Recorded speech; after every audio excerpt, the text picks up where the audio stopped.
Hello welcome வணக்கம் நண்பா.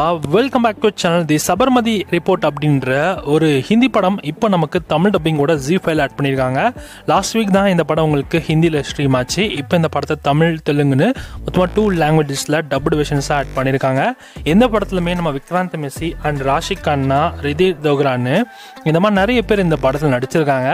So இந்த படம் வந்து ஒரு சில இடத்துல வந்து டாக்குமெண்ட்ரி மாதிரி போகும், ஒரு சில இடத்துல வந்து மூவி மாதிரி போகும், ஒரு சில இடத்துல ரொம்ப போரிங்காகவும் போகுது.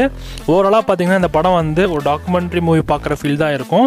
சினிமேட்டிக்காக அந்தளவுக்கு பெருசாக இருக்காது. ஏன்னா நிறைய சீன்ஸ் பார்த்தீங்கன்னா அந்த ஓல்டு சீன்ஸ்லாம் வச்சு மேட்ச் பண்ணி ஒரு டாக்குமெண்ட்ரி மாதிரி அவங்க ஓரளவு சொல்கிற மாதிரி தான் க்ரியேட் பண்ணுற மாதிரி இருக்குது.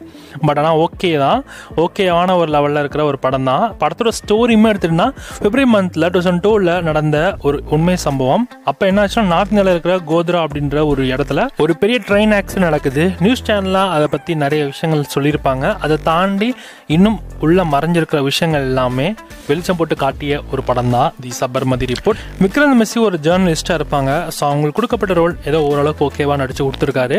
ஸோ ஓகே தான், அந்த அளவுக்கு லெவலுக்கு இல்லை, பட் ஆனால் ஓகேஷான ஒரு படம் தான் தி சபர்மதி ரிப்போர்ட். இந்த படம் இப்போ உங்களுக்கு ZEE5 தமிழ் டப்பிங்கோட அவைலபிளாக இருக்குது. செக் பண்ணி பார்த்துக்கோங்க.